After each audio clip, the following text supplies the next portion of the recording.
What's up, everybody? Welcome to the Mets Pod presented by Tri-State Cadillac. Visit your Tri-State Cadillac dealer today. I'm your host, Connor Rogers, joined as always by my co-host, Joe DeMayo. And as our run of shows continues during the winter meetings, we are happy to be joined by a friend of the show, Will Sammon, who covers the Mets and many baseball-related things for The Athletic. Will, thanks for jumping back on, man. How have these days been? You know what? It's not the winter meetings for me if I don't get the opportunity to speak with you guys. So I'm really happy to do it. You know, it's the highlight now of my winter meetings that we're doing this back-to-back years. Wow, that is the highest praise we've ever gotten on this show from a reoccurring guest. Andy Martino, you are on alert now. Steve Yelbs, you are on alert now. Will Sammon is our favorite guest. Let's jump right into it because I know things are crazy and time is limited down there. We've read all the stories about how the Juan Soto deal came about. When the news dropped, number one, Will, what were you doing? Like, what was the actual scene for you? Because everybody was kind of in this scramble when we thought the deal could get done that night. And then what was your level of surprise that the deal was not only over $760 million, but pretty close money-wise between the Mets and the Yankees at the end of this thing? Yeah, so I wish I had like some glamorous story or some exciting story, but I was really just in my hotel room. And I have a pretty good reason for that because we had heard that it was probably going to come down to that night. So I wanted to be in a decent position for it. You know, I didn't want to be scrambling around or anything like that. So I was pretty safe and secure in my location to work. And so to answer your question about just the idea of it becoming the Mets at the end of the day and then the discrepancy between the Mets and the Yankees, yeah, I was pretty surprised actually because I felt all along, way back at the beginning of the offseason, that some Mets officials that I spoke to were a little bit just, I wouldn't say scared of the Yankees by any means, but that was an obstacle in their view.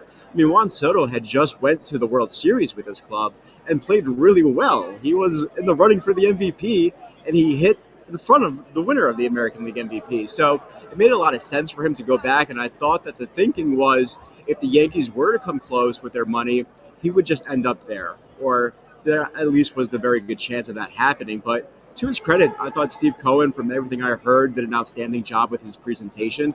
And obviously, when it comes to resources and money, he's going to make that work, and he did. And so what I was able to gather, what's been also reported elsewhere was, around the middle of the day, the feeling wasn't that great around the Mets and their chances, but contract talks sort of renewed or got going again in the mid-afternoon hours, and then by the early evening-ish, things started to turn around for the Mets, and Steve Cohen was able to get that done for them. So you had a report with Ken Rosenthal about the Mets being in pursuit of Garrett Crochet, starting pitcher from the White Sox. What do you think are the chances that a deal could come together there, and what do you think a potential package could look like? Yeah, so I had reported on the Crochet situation about a month ago also. And from that point in time, I was kind of told, like, hey, the Mets would have what it takes, but it would be pretty close. Like, it wasn't something that, like, they were in a situation where their farm system was, over the top with talent and that they'd be able to trade from it and it would be really easy. It was going to be a little bit difficult. And that's also because other teams could present probably some better packages if they were interested or if they were inclined to. So all that said, right now, I'm kind of feeling that again. I think talks were sort of, back on a little bit, I guess it's fair to say, or extended yesterday. And then today, things kind of got a little bit more quiet is the feeling that I got, last I checked in at least. So I think the White Sox are looking at, it's been no secret, position player prospects, guys who are sort of major league ready at that. And to take it a step further, a little bit more specifically, I've been told that they're looking at up the middle guys, second base, shortstop, center field, that kind of thing. And lo and behold, some of the Mets' top prospects, as you guys know very well, are those types of up the middle profile types. So on the surface, it would be somewhat of a match, but I would imagine that it may take something like Acuna and a Jet Williams to kind of get that really done, and then maybe plus somebody else like a wild card type, a pitcher in the lower levels, and that's just me spitballing, but I think it starts with at least one of those guys for sure, whether it's Acuna or Drew Gilbert or Jet Williams, like I said, but it probably starts with one, and I wouldn't be surprised if both needed to be included, actually. And I'm not sure the Mets' appetite for doing that. Speaking of high-profile arm here, Will, there's been a lot of buzz about Roki Sasaki since he was posted. Where do you think the Mets' chances stand to land him? We know how the Dodgers and the Padres are considered favorites here, which isn't a surprise to anybody. But do you think the Mets are really in this with the infrastructure they've built on the pitching side? I think that they've made themselves a pretty appealing destination or a possible destination, but I'll say I found it pretty amusing that when you compare what was said on the record today from David Stearns and Andrew Friedman of the Dodgers, where the Dodgers labeled it as this is a high priority for us, whereas David Stearns, when he was asked, he was like, "Yeah, we hope we kind of get a shot at this," and it was a little bit more understated as far as what he could mean for them and where their offseason is with him, that kind of thing. So I would say that they have a shot. I'm sure that they probably will get a meeting with him. I'm also sure that probably will be held in LA at least to start things off with those sweepstakes for him, which aren't much of a financial sweepstakes, as you guys know, because it involves bonus pool money and not necessarily this big splashy free agent money. But they put themselves in a situation where they're respected from the point of view of Japanese pitchers because of the way they've handled Kodai Senga. And that's going to be important whether they get Sasaki or not, because there's going to always be, I feel like, Japanese pitchers coming through, and we see it now almost on a yearly basis, where there's at least one guy who comes over and he's a big-time free agent and everybody wants him. That's probably going to remain the same. So I think that the way that they've handled Senga, that word spreads. I've written this before. Word spreads around pretty quickly, and within that culture, it's really respected, and I think it's of high value, too. Just the way that Jeremy Hefner has handled things with Senga, how they've handled him from a health component, and it goes a long way. So I will say that much. And I think that they also presented really well with Yamamoto last year. I know it's a sore spot for Mets fans. They don't want to hear about it, but they really did make a good showing of it. And I think that that's also, when you're talking about the same agency as well, that could matter. That's held in high regard. The Mets seem to be staying in contact with Sean Manaea. How do they balance keeping a guy who's already proven to have success here in New York versus maybe an external option and frankly might end up saving some money? Because let's call a spade. Max Fried probably got a longer deal than I think a lot of people expected, and Nathan Eovaldi agreeing to a 3-year contract with the Rangers might be a year longer than a lot of people expected. So how do those deals kind of impact where Manaea's market could head? Yeah, those are great points, because I'm with you, man. I thought Eovaldi maybe 2 years would be a great landing spot for the Mets because of what they're looking at as far as short-term guys, and with the amount of innings that he can give you and still be productive at his age, I thought it would be a very logical fit. But I'm with you that I thought, like I said, 2 years, but we're seeing guys get that extra year that the projections didn't necessarily account for. And so it makes things interesting with Manaea, because Manaea is a guy who is going to be a little bit on the older side for free agency. We're talking about somebody who turns 33 years old in February. And let's say like he had a breakout season at that age last year, and there are questions of sort of doing it again. I am somebody that believes he can do it again. He's an athletic guy who I have no problems with the adjustments that he's made physically, and I think that it's actually being a quality pitcher. And he's somebody that has always tinkered with his stuff as well. So he's no stranger to making some adjustments on the fly. He's always been doing that kind of thing. So I believe in him personally. The question is, will the Mets be interested in going to maybe that 4th year with him? I'm not sure about that. That's where things get a little bit tricky with him, because then you're talking about a deal for somebody, like I said, who is 33, has a little bit of question when it comes to, can he retain the stuff and can he still be productive in that way? But and I look at the outlook for him and I say to myself, he probably will give you 2 really strong years ahead. And then you just sort of pay for the 3rd and 4th year of maybe you don't know as much of what you're getting there. But I like him a lot as a fit still. I think the Mets are still interested in him. I've reported that as well within a piece about just other short-term options that make sense, who maybe will get a 3-year deal or 4-year deal, but not maybe more than that. So I like him for the Mets. I still think that they're interested in re-signing him. I wouldn't be surprised if he returned at all. And he's somebody that I also think sort of they need to anchor that rotation with the way it's been built. They need somebody at the top of it, along with Kodai Senga, to be that sort of 1-2. And I think if they don't end up with Manaea, they can continue to look at somebody like Crochet. There are other pitchers who are trade candidates as well who make sense. So I think they're casting a wide net with this still, and Manaea remains somebody that's probably at the top of their list. Well, we know David Stearns likes to add volume to a bullpen. That's no secret, and that can come in the form of major league deals, minor league deals. But do you sense that there'd maybe be a preference to add at least one proven option that can be a bridge to Edwin Diaz? Because now that we know Clay Holmes is going to try being a starter first, it's hard to envision who the true high-leverage eighth-inning guy is to Diaz unless they like a committee of that sort there. It's interesting, man, because I feel like what they did last year, there's definitely a path they take where that's something that they do, right? They take these one-year guys and they kind of buy into the stuff and they buy into the different characteristics of each of those pitchers. And you sort of, you kind of understand that maybe it's not going to be perfect, but you're probably going to hit on one or two of those guys. And so that I can see that being a path, but I'm in the same camp as you where I think last year some of the deals they made, frankly, didn't pan out in that way. And I think that they could have used somebody in that role to maybe solidify things ahead of Diaz. So I think it's a possibility. I don't think that I necessarily say it's 100% likely to happen, just based on what history tells me. But I do think it's a possibility. David Stearns even said at the GM meetings last month that they were in on some guys who commanded those 3 or 4 year deals last winter. They just didn't get it over the hump.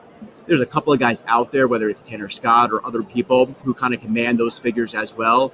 So it'll be interesting to see if they are in on those guys. And again, not to sound like a broken record here, but they can go the trade route as well to maybe solidify that. So I look at the free agency market, and there aren't too many guys who are, outstanding high leverage options. So I really do look at the trade market, and I've written about this, I think it was last night, on Devin Williams, for instance, as just an example here to throw out.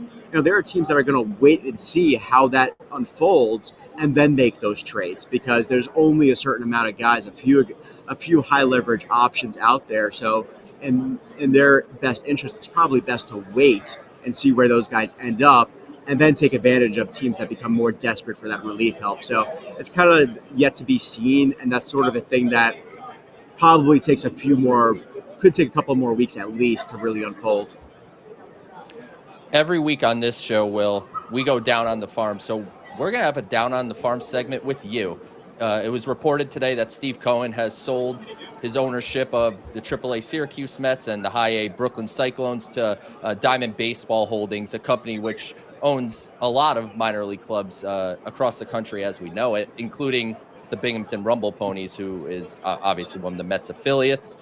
Can you explain what this means, and really what does it mean for the organization going forward? Yeah, I think first, what the first question that people sometimes have with this is what does it mean for staffing and that kind of thing?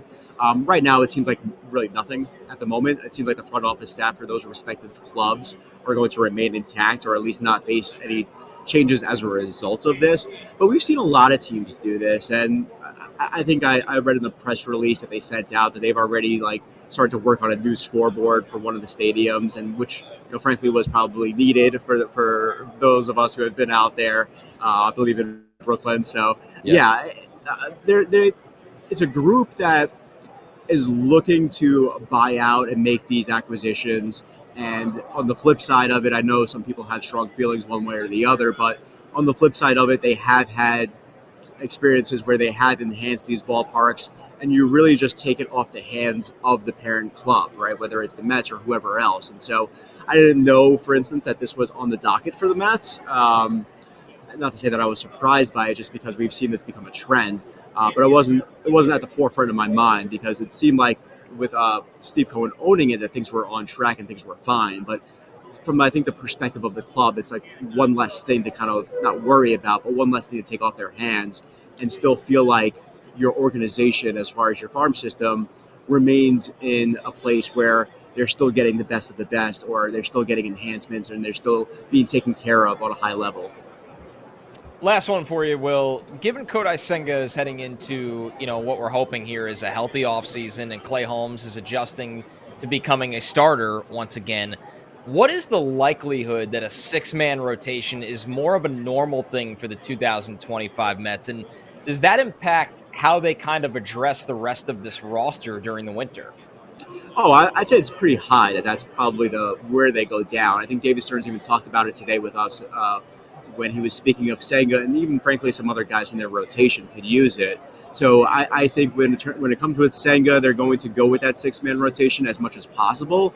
I don't think we'll see them commit to it to the point where they're going to be super strict about it, where it's a 6-man every single time, because there are days off in the calendar, and I don't think if, say, they have a day off Monday and then another day off Thursday, they're going to commit to this, because then that could be like, 8 days off for a guy? They're not going to do that. So they'll do it where it makes sense in the schedule, and that usually be a lot of the time. So I think the de facto will probably be 6-man, and that's kind of a deviation from from 2 years ago, because it's hard to say last year with Senga being out. The plan was, before Senga became out for an extended period of time, that they were going to give him that rest. We just never really saw it. So they never really did it because he was not healthy and he was not available. But that was the plan, and I believe that will be the plan. And so for what that means as far as the rest of the offseason goes, well, the way David Stearns looks at his rotation and looks at his depth, he usually wants 8 to 10 starting pitchers. So right now, I would not say that they're at that number, right? So I would imagine that they add at least another guy or two, whether or not that's guaranteed role for the rotation. I'm not sure. I suspect one of them would be, but I would suspect also that they look down and say to themselves, like, we need to sign maybe 1 or 2 more guys just for depth purposes for AAA as well. You can follow all of Will's work at The Athletic. Joe and I encourage everybody to read his stuff. It's been awesome. Will, you've been all over everything from free agency to potential trades, everything associated not just with the Mets, but Major League Baseball, as you pointed out with the Devin Williams story last night as well. We always enjoy talking to you, man. We appreciate your time, and good luck with the final couple stretches here of the winter meetings. Yeah, I appreciate it, guys. Like I said, highlight of my winter meetings. Appreciate you guys having me on. Eating over the Juan Soto news. Joe, always great talking to Will, because we've discussed this before. He's covered David Stearns before Stearns was even officially with the Mets, so he has a great understanding of some of the philosophy. We always, kind of see the players that he highlights in the articles. He was all over it with Eovaldi too. He was one of the guys that said, like, hey, he very well most likely goes back to the Rangers, but he's on the Mets radar. So just somebody that's very, very on top of all of the rumblings around Major League Baseball. No question. Will is one of the best of the business, and I am not just saying that because how much he likes us. Will is definitely one of the best at his job, and I, as you said, Connor, genuinely encourage everyone, if you don't have an Athletic subscription, to get one so you could check out what Will does. Now, Joe, are you terrified and maybe even slightly angry with him at the suggestion of Jet Williams potentially being in a Garrett Crochet trade? So I have calmed down a little bit. I have got to give to get. You have to give to get, and when you think about in a Garrett Crochet trade, you talk about the Boston Red Sox and the Philadelphia Phillies. Yeah, big systems. As much as I like Jet Williams, I think he's a very legitimate prospect that would be higher in probably public rankings had he not missed essentially the whole 2024 season. If the Boston Red Sox decide we're going to float Marcelo Meyer, there's nothing the Mets could do to top that. So I think it's going to be an interesting market, but if the Mets can land Garrett Crochet, I am willing to part with Jet Williams in a deal. The pitching market is fascinating. It only got more interesting tonight as Max Fried signed an 8-year deal with the Yankees. We're going to get in depth on all of that in just a moment, because it's not just a piece of Yankees news, which we normally wouldn't talk about on the Mets pod. It's a piece of Mets news across the league, the pitching market itself, and everything that can transpire from here on out. But before we do, some quick business to attend to. We are really excited and proud to announce that the Mets Pod has been named a finalist for the 2025 Sports Podcast Awards, as we are on the shortlist for the Best Baseball Podcast category. Last year, we won silver in that category, and this year, we got to have the gold. But that is very much up to you, because also like last year, fan voting determines the winners, and now it's underway. It already started, as you see right there, sportspodcastawards.com. We sincerely beg you to visit that site, sportspodcastawards.com. Please give the Mets Pod a vote for Best Baseball Podcast. We'll be sending out social media posts, QR codes, the whole bit here. But please, thank you. We appreciate it. We thank you, everyone, the support that you have given the show that we're even nominated again. I mean, it really goes to the entire audience. Joe and I are not only honored, but it allows us to do more and more with this show. Yeah. I mean, just crazy to think this podcast that, It's you and I mom and pop started. shop. Yeah. Mom and pop shop. And now we've made it to the point where for back-to-back years, we're nominated for best baseball podcast for Sports Podcast Awards. It's definitely humbling and grateful. And like you said, Connor, it's a lot due to everyone that listens and subscribes and comments and leaves Apple reviews, because that's what puts the show on the radar. So really appreciate it, and hope you all can take not a lot of time out of your day to go to sportspodcastawards.com and vote for the Mets pod. I second all of that. We're really excited. All right, let's get into the Max Fried deal. 8 years. 8 years, Joe, Max Fried gets with the Yankees. $218 million. And you're all sitting there going, why the hell do I care? I'm a Mets fan, and we weren't interested in Max Fried. Well, you care because I think a lot of people thought Max Fried was getting 6 in a competitive market. 7 years. He gets 8. This is a massive pivot from the Yankees. And now what you need to know is the other team that I think was notably interested in Max Fried was the Boston Red Sox, who have made it known that they are all over the pitching market this winter. Not only the Juan Soto market, but they're very in on the pitching market. They don't get Fried.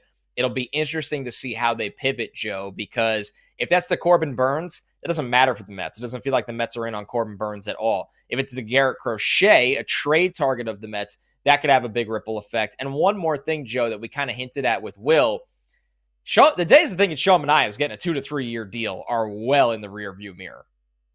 Yeah. I mean, Connor, to be totally transparent here, we want to hope that the Red Sox can stop being the bridesmaid when it comes to Corbin Burns. Oh, They fell short for Juan Soto. They fell short for Max Fried. We, as Mets fans, want the Boston Red Sox to get Corbin Burns. Part of that is the Mets aren't pursuing Corbin Burns by the account of any reporter that you could find. So I don't think that's on the Mets' radar.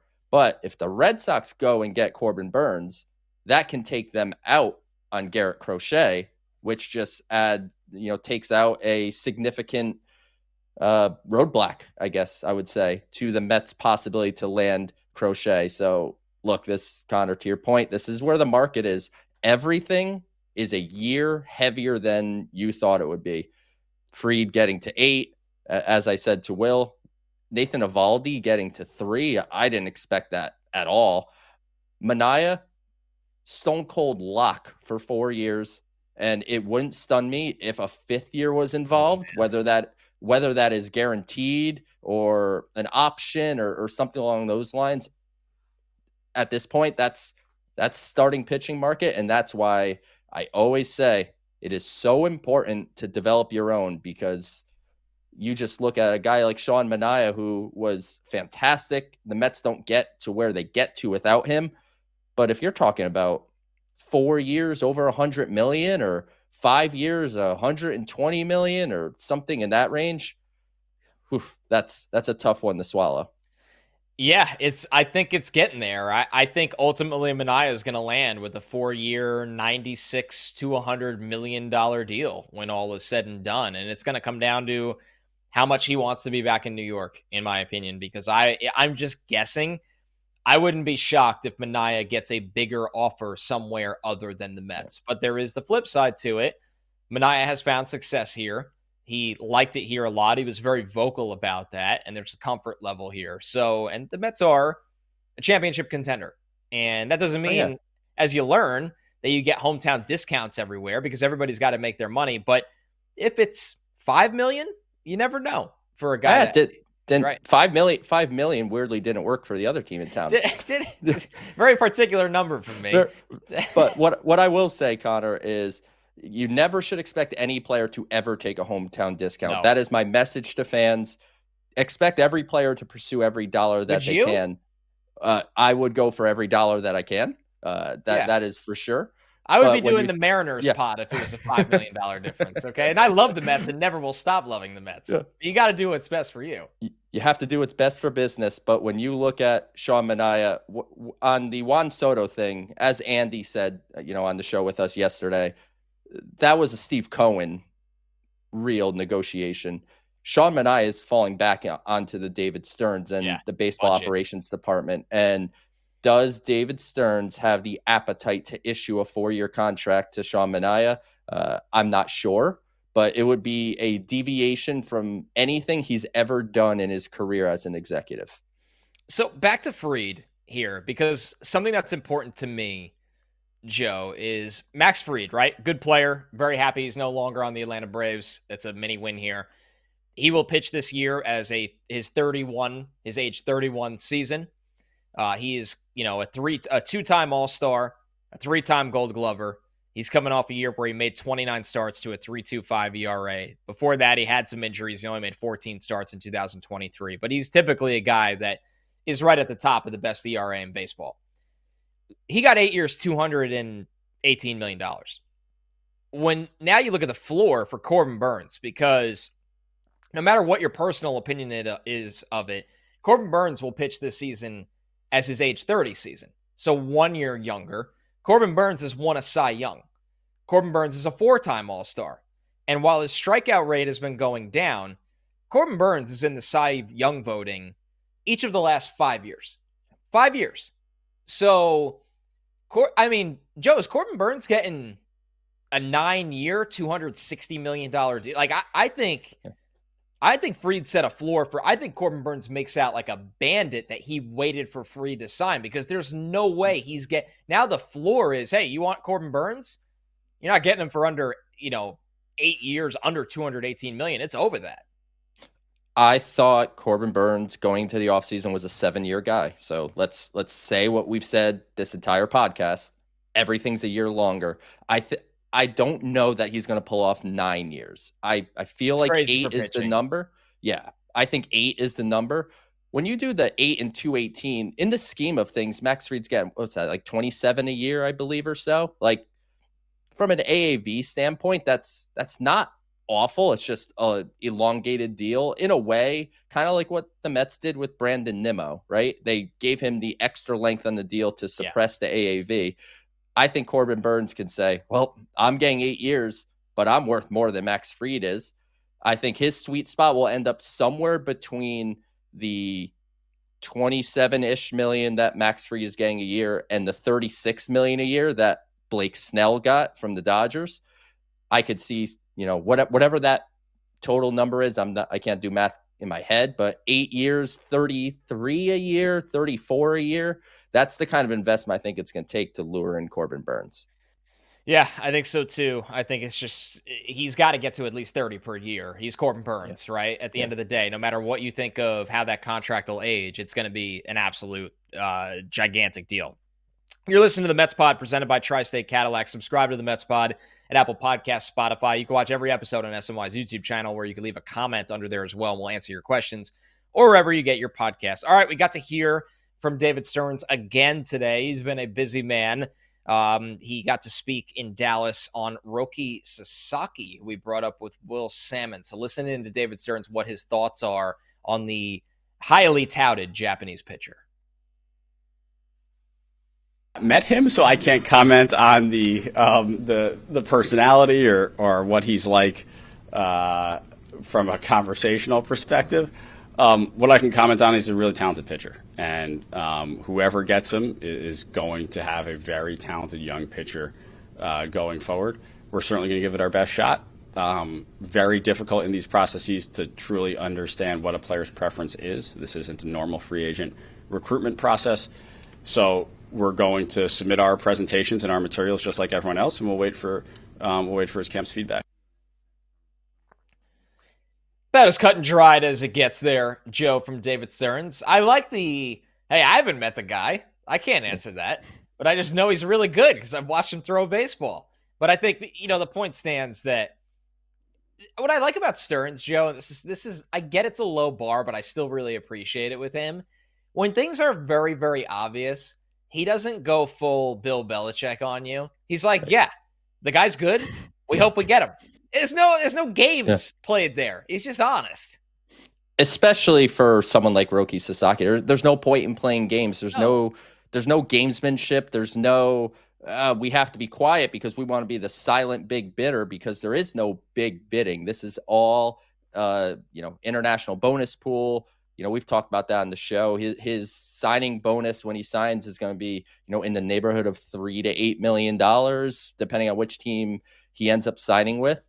What I found really funny about that specific clip, what came out was that Roki doesn't really like people who are very verbose and, talk a lot. So I wonder if the Mets end up getting a meeting with Roki Sasaki, will Stearns be giving a pitch and like Roki will just like put his hand up and be like, "That's enough. That's enough words for me. You've spoken enough, sir."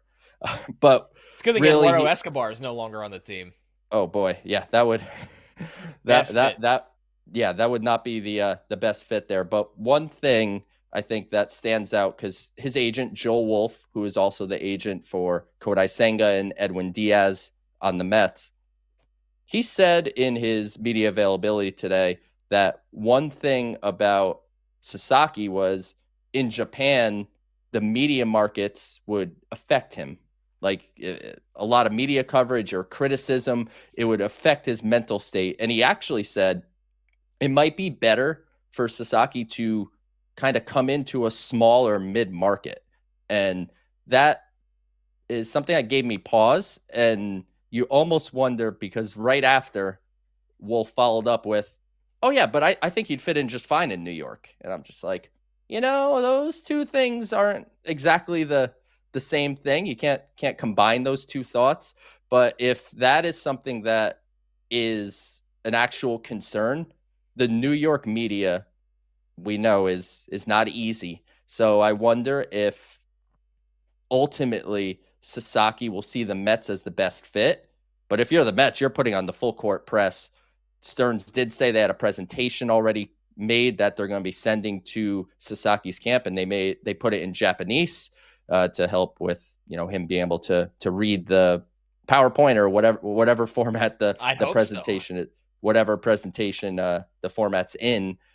But at the end of the day, it's Sasaki's decision, and the Mets should be doing everything they can, because he has the chance to be genuinely the most valuable asset in the sport, with the 6 years of control, the absolute true ace potential that he has. Now it's just a matter of recruiting, and if the Mets could pull it off. I mean, he's a cheat code because of the price, the team control. He's 23. The stuff is insane. It's one of those things where it's all reward. There's no risk. There's no risk to signing Sasaki. No. The worst case is he's a bust. The pressure does get to him, and that's it. It didn't really cost you much money. It cost you some time. But the realistic scenario is he's at minimum an above average pitcher with the potential to be a Hall of Fame level pitcher that is cheap. So we'll see what the Mets could do. I think we've been very transparent on this show. It's a hill to climb. And I think David Stearns David Stearns is not going. This is the nice thing about this era of the Mets. He's not going into this and going, "Well, if we don't get Sasaki, hopefully Clay Holmes works out." The Mets are going to make another move in this rotation because they care about trying to win a World Series this year and going forward. So let's get into some mailbag questions here, because we got plenty of them flying in, which we really appreciate. From Declan Kearns: "I know it's been asked a lot, but realistically, do you think we are getting Pete back? If not, what else can we do to protect Soto?" So, Joe, I'll take the first part, and I'll let you answer not only that, but the second part. I think Pete Alonso is coming back. I don't really anticipate a massive market for Pete Alonso right now. I think him coming back to the Mets makes way more sense than him ending up somewhere else. And I think this is one of those times where both sides just kind of figure it out. I think ultimately it'll be I wouldn't be shocked if it's a 6-year deal that hovers around $150 million. And if it was in the 140s, I wouldn't be surprised. I don't think it's getting back up to the original offer that we've seen reported before. I believe Joel Sherman had that. That was in the 160s. I think at the end of the day, both sides will find common ground here. But one, do you think he's coming back? And two, just play devil's advocate and say he doesn't. How do you construct this lineup? What's the alternate move you make? I genuinely believe, Connor, that the Mets signing Juan Soto increased, not decreased, the odds of Pete Alonso returning to the Mets. And the contract is something that you have to see how that all pans out. I do think, much like I was talking about Manaea a few minutes ago, this is another one that just falls back on the baseball operations department and David Stearns. I don't think this is going to be Steve Cohen driven. This is going to be David Stearns playing the value here. And if a team, Seattle, Houston, one of these teams that are looking for a power hitting first baseman, want to go crazy and give Pete a 7-year deal for a lot of money, I think the Mets will. Yeah, the Mets will let him walk out the door. But I think Pete wants to be here. I think the Mets want Pete back. I think it's going to be a strenuous thing that takes a while, but ultimately I think he will be back in a world that he's not. The pivots, you have really two choices. You can pursue a first baseman. That could be a Christian Walker who would sign a shorter, average annual shorter length contract at a pretty high average annual value. A guy like Carlos Santana, a guy like Paul Goldschmidt. I think those are really your first base pivots. Otherwise, it's shift Mark Vientos over from third base to first base. And then you look into the third base market. Is that a pursuit of an Alex Bregman? Wow. Is that a pursuit of a trade for Nolan Arenado? I don't think it's let Brett Baty try or let Ronnie Mauricio try. In a win now mode for the Mets, I think it's imperative that they get one more legitimate stick. Ideally for me, it's Pete Alonso, because I know what I'm getting with that guy. But if it's not Pete Alonso, they have to find somebody to fill that void. I'm with you. I think at the end of the day, it just makes sense for both sides for it to be Pete Alonso. And you could always be surprised. That's what I always caution people. Like, there's always a world where you end up being surprised. He gets a deal that the Mets weren't comfortable with, and that's that. But it's also not, I know it's emotionally for Mets fans, this is hard to hear, but from an actual structure of the team standpoint, it's not this gut punch if they lose Alonso and they end up reshifting how whether it is a Christian Walker, whether it is they get involved in Bregman, which I'd rather have Alonso back than go the Bregman route. I don't think that's a deal that's going to age well personally, and we've had that conversation before. And I agree with you, Joe. Sometimes it's just nice to go with what you know.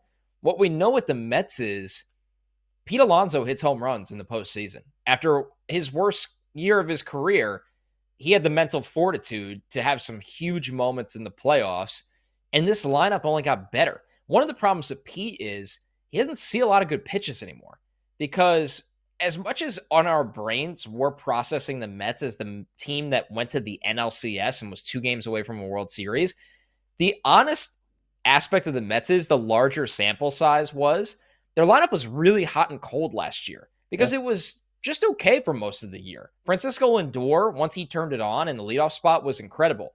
Nimmo was extremely up and down, and Vientos was one of the more consistent hitters on the team.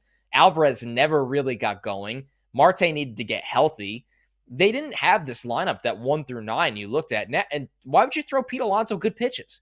And Pete Alonso is a guy that wants to hit his home runs. He started chasing a lot. Yeah, now, he was doing them favors. Right, he was doing them favors. Now Juan Soto's in the lineup. Mark Vientos should be better next year. Francisco Lindor in this lineup as an MVP candidate. There's a world where Pete Alonso is the 4th guy in this lineup that you think about going into a game.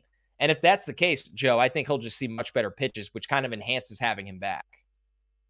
Totally agree, Connor. And you could hit him third behind Soto. You could hit him clean up behind Vientos. This Mets lineup is shaping up to potentially be deeper than it's been in some time. And I think bringing Pete Alonso back is, to me, I think it should be a priority for the team. So we had a follow-up to this question from JC. Do you see the Mets making a push for Vlad Guerrero Jr. if Pete leaves? I don't think the Blue Jays are going to trade Vlad, this offseason. They just made a trade tonight to bring old Met friend Andres Jimenez over from Cleveland. So the Blue Jays, for better or worse, they're a team that always is trying, in a sense, to win. So I don't think there's a world where Vlad is available via trade.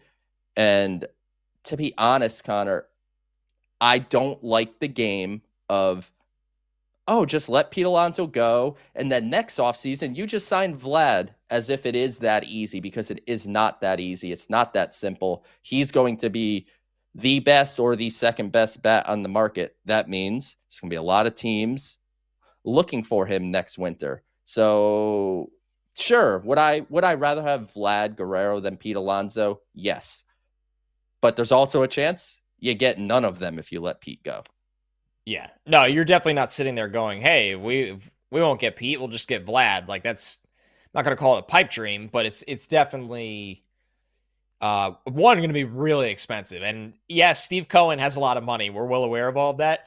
Constructing a baseball team, you're not loading this thing up with just a ton of 30 million plus contracts. Like, you're just not living that way. So Guerrero, I mean, if the reality with Guerrero is if he has another year like last year, where he has a 940 OPS, and this is somebody that in 2021 had an OPS over 1,000, Guerrero's contract will be insane. It won't be Juan Soto levels, but it will be a 300 plus, right? I would start at 350 in this era. I'd start at 350 for that level of slugger.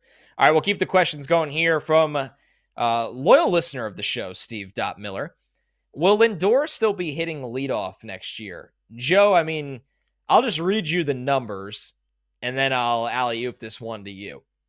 Lindor last year, when he batted leadoff, batting first, had a 926 OPS. And we know he really got going when they moved him out of the three hole. So he had 29 games hitting in the 3 hole. His OPS was under 700. He had 13 games hitting second. His OPS was 419. Small sample size, but he just had nothing going there. 926 OPS hitting leadoff. He was one of the best players in baseball. I don't think we need to get creative with this one. I think the answer to Steve's question is yeah, he will. I don't see a reason to take him out of the leadoff spot. Of course, you have, an alternative option. If you wanted to get creative just to play along here, you could put Brandon Nimmo back in the leadoff spot where he draws walks, he gets on base, and then you could do, all right, what if I told you 2 through 5 was Soto, Lindor, Alonso, Vientos? That's a really nice way to order it as well. But I think Lindor found a comfort in the leadoff spot, and he spoke a lot about how he felt like he could see more pitches. And, maybe it was a thing where when he was hitting third and fourth and in the middle of the lineup, he felt a pressure to jump on pitches earlier and maybe not swing at the best pitches to try to do damage. Whereas in the leadoff spot, he felt more settled in the box and that he can really control the at-bat the way he wants to. And I'll kind of add another layer to this, Joe. There's a world where, say the Mets don't trade Jet Williams. Jet Williams comes up and he's hitting 8th or 9th. And Jet Williams is doing what he does best. He's walking a ton and he's stealing bases. There's a world where the rich get richer. And the Mets go, oh, Jet Williams has a 365 on base percentage and can maybe swipe us 25 bags. And is seeing a ton of pitches. Let's see what happens here. Let's put him in the leadoff spot. Because Lindor, I can't sit here and say, Joe, that Lindor turned everything around because he hit leadoff. I think it helped a lot. But I don't think I look at it and go, Lindor can never hit anywhere else again and have success. So that's the only way he gets moved, is if one of the young guys is just such a schematic fit in the leadoff spot. But going into this season, we're not there with any of them yet. You know what, Connor? You just sold me. Keep Jet Williams. I changed my mind again. Jet Williams has to stay. No trade. Forget Garrett Crochet. Forget Garrett Crochet. Jet Williams needs to stay. But really, I think, as you said, heading into the 2025 season, let's start with Lindor in the leadoff spot. And he obviously has hit in other places in the batting order and been successful throughout his career. So I don't think that means he's entrenched in there forever, no matter what. This one from Los FHC. Any chance on bringing back Trevor Williams? I haven't thought about Trevor Williams in about 2 years. That wasn't on the bingo card tonight. But he is a free agent, and he had a pretty good year for Washington. Tremendous. I think. Yeah, he was good, hurt, right? I think he got hurt. I think he got hurt. But if you're looking for that back of the rotation guy, swing, at this point you probably can't even get him to do a swing guy role. At this point, I think he's going to get a spot in a rotation.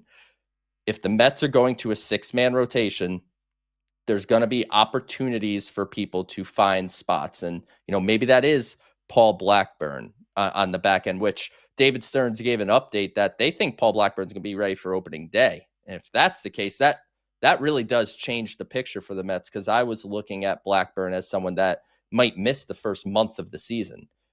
However, Trevor Williams fits in that mold of a back end starter. So I would not say definitely not to him. Fun one from TubeU. Are the Yankees spending like drunken sailors? Not yet, but Brian Cashman said they won't. With that said, this Max Fried move, I don't want to say panicky, because I think that's a bit of a stretch, but it feels like, oh man, we lost Soto. We have to make sure we get something done and get something done quick. And they probably were like, we would really like to do 7 years with Max Fried, but let's get it done and just give him the 8th year. And they're not spending like drunken sailors yet. Cashman said they won't. Let's check back in a couple of weeks. All right, our last question of the night here. And reminder to everybody, we'll be back tomorrow night at 8 p.m. Eastern time. The guests continue. We will continue to take a ton of questions. We'll address all the rumors.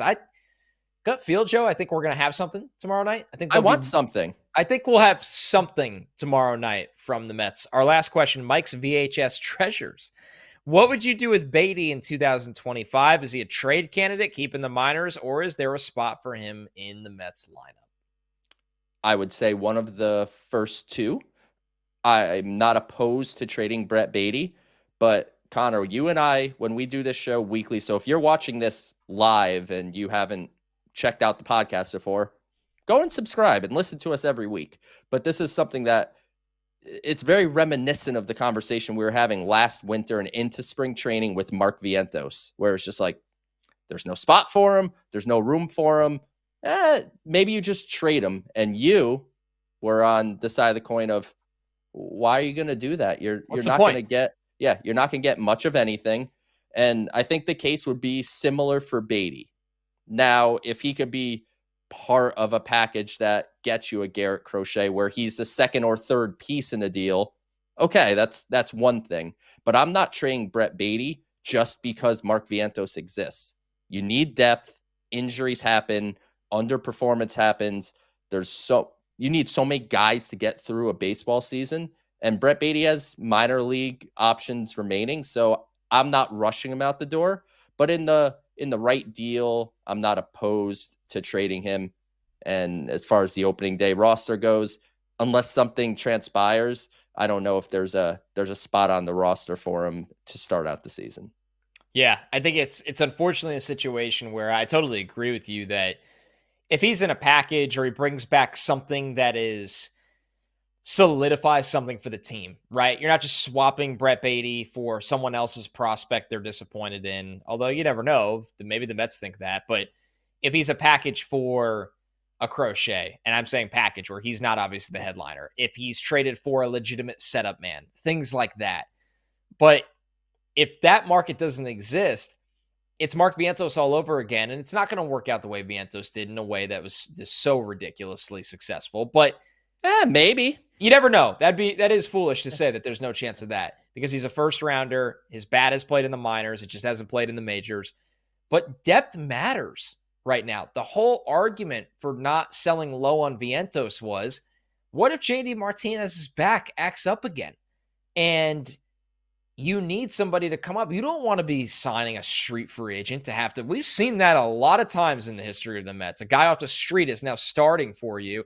Yeah. Brett Baty can come up and get an opportunity if somebody gets hurt. Depth in the minors matters right now. So you don't just give that away. So to answer the question to me, I think Brett Baty will most likely be in the Mets minor league system this year. But like Joe said, we are on high alert for a trade right now. This is the Mets Pod presented by Tri-State Cadillac. Visit your Tri-State Cadillac dealer today. We will be back tomorrow night at 8 p.m. Eastern. You can watch on SNY's YouTube. You can watch on SNY's social platforms. If you haven't been able to watch the shows live, of course, they're going to be in your podcast feed the next day. So subscribe there. It'll be downloaded. You won't miss a thing. The great guests will continue on. We'll have news, notes from the MLB winter meetings in Dallas. And once again, please subscribe to the show, whether it's Apple Podcasts, Spotify, wherever you get your pods. If you leave us a review on Apple Podcasts, we'll read that review as a question if there's a question in it for our mailbag segment. Same with the YouTube comments under SNY's YouTube page. Thank you so much, everybody. We'll talk to you tomorrow night.